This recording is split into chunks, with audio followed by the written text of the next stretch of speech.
My bones were vitrified or burnt. I was cooked. I managed to survive. They're telling you something about it today. But other than that, I'm the only talking survivor. There are only 2 other survivors, and they're in nursing homes up in Canada. And Canada refuses to allow the United States officials to talk to them. And they're in very bad shape indeed. One of them can't talk, and the other one doesn't want to. So they're regarded as Canadian heroes, and so they're being kept by Canada. Okay, this fellow over here. Speak up loud.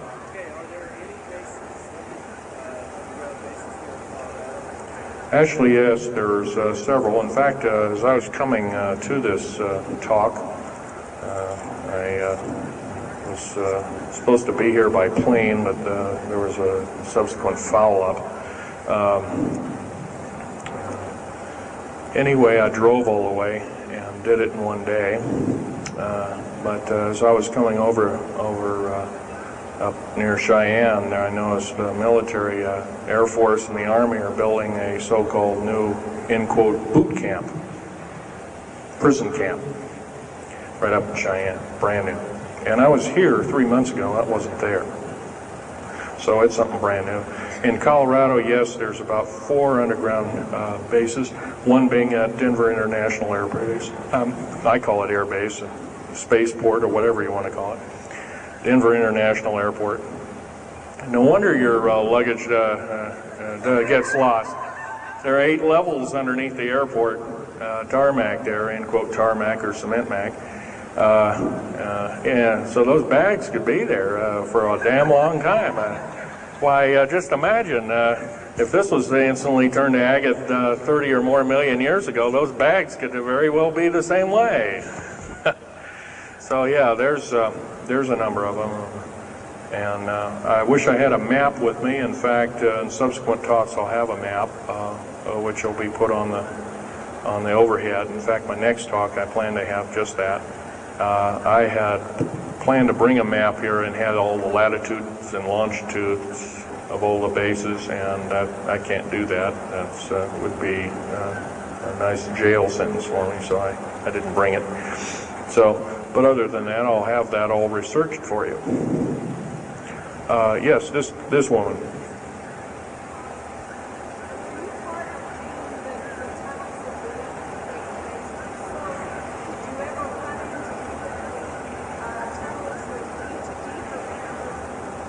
Yes, as far as there being an inner earth, a hollow earth or anything like this, no, I've never run into anything like that. However, Al Bielek has been on these tunnel trains at the better part of Mach 2, going from coast to coast in an hour and a half, faster than any jet plane that we got, including the SST, or thereabouts, the same rapid speed. But I helped build a lot of these tunnels, and all of the underground mountain or military bases are connected, all of them, all 131 of them. They're connected both by road, not a big freeway under there, but it's at least a 2 to a 4 lane road, rather narrow lanes, but they're there, and they're also high-speed magneto-leviton train tunnels. Yes, this lady over here. Stand up and speak up, please.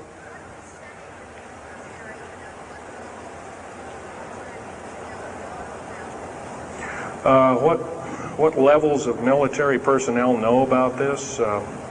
Most of the levels of military know about this, especially the higher levels, higher officer levels. The enlisted, I'm sure, don't, or are basically kept in the dark like we are, end quote, we are. So, yeah. This fellow right here with the hat on. Where are most of these bases located at? Well, there's 131 of them in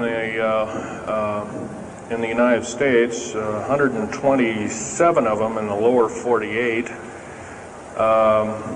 There's some in Canada, I'm not counting those. There's some in northern Mexico, I'm not counting those either.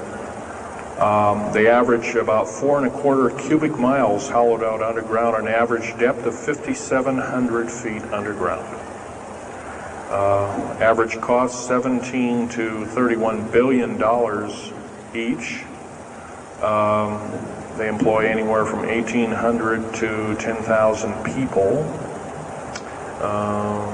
And some very large ones now being built in Sweden, one of which is repudiated to be 30 cubic miles. It'll take 5 years to build that one at a cost of about $2 trillion. And that's all being supplied by the United Nations. Yes? Anybody over here? No? This gentleman. Speak up, please.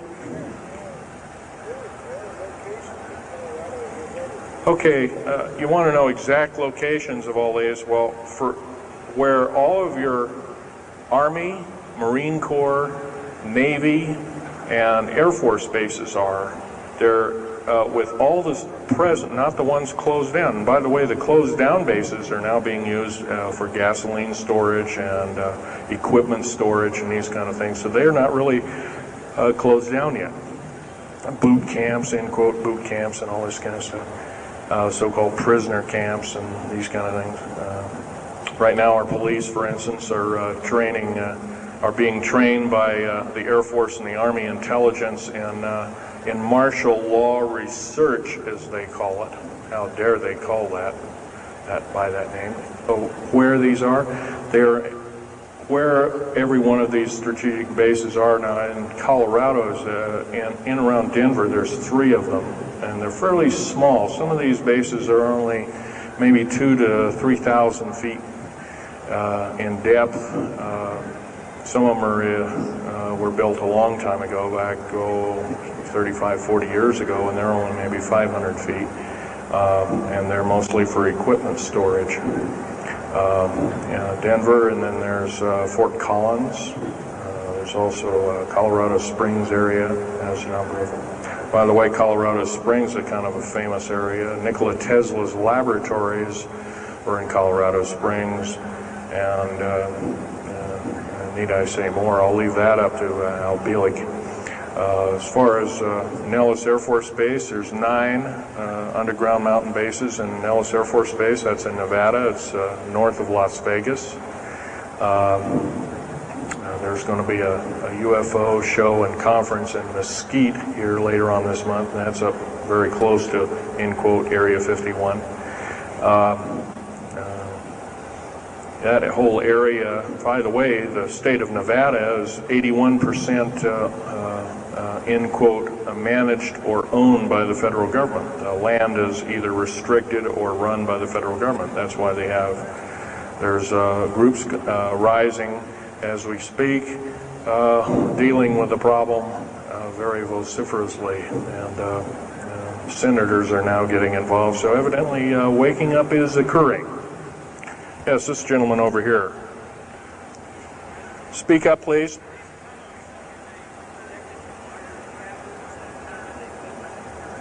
Okay. Yes, they are. The gentleman asked, are these tunnels connected to large caverns? Yes, these large bases are basically like this Coliseum. Everything's underground. Everything's a city underground. Most of these bases both have military bases, and they have all the accoutrements of life. Remember, each one of these costs quite a bundle of dough, and some of it in our tax money, but most of it in clandestine approaches, and that's definitely undermining the country. Yes.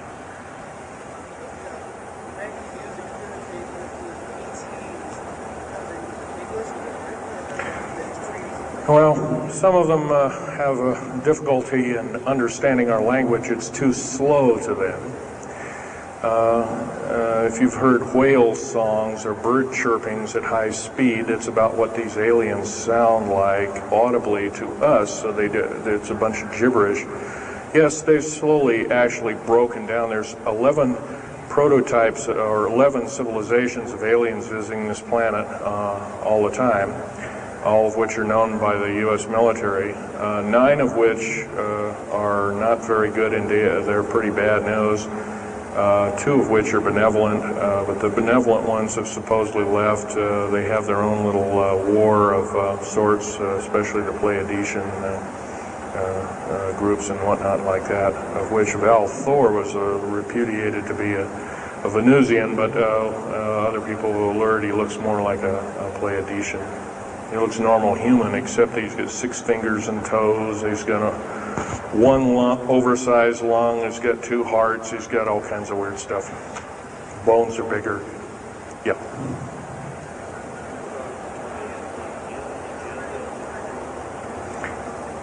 The man asked, do I tie in the alien agenda to the New World Order? Yes, sir, 100%. I can elaborate briefly. The New World Order right now basically is dismantling countries, governments, telling governments not to war with each other anymore, basically, so that looks good on the outside. They're taking their orders directly from the aliens who've got their own timetable. They want the one world order because they want the planet for themselves. Of course, you've often heard of the term Global 2000, and that's a supposed sinister plot, or has been a group of sinister plots to produce biological weaponry to reduce or thin out the so-called ethnic cleanse the population of the planet by 5/6, or roughly 5 of 6 billion people, enslaving the rest to work willy-nilly with the so-called people of the New World Order. Now, another peculiar thing is the alien agenda is not really well believed nor understood by a lot of these one-worlders.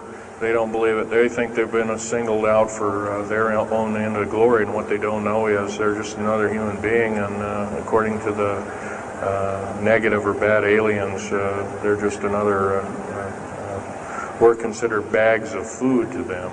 They don't eat us like we think of a cannibal eating a hunk of meat, but they use our glandular secretions as part of their food base, our blood and our glandular secretions like adrenochrome and other kinds of things like this. And in fact, the Atlanta Center for Disease Control has figured out ways that we can combat this and all this kind of thing like that. It might be where these new designer diseases like AIDS and Ebola and hantavirus and all these kinds of things have come up out of nowhere, and these diseases, end quote, almost have a mind of their own. Yes, this lady here.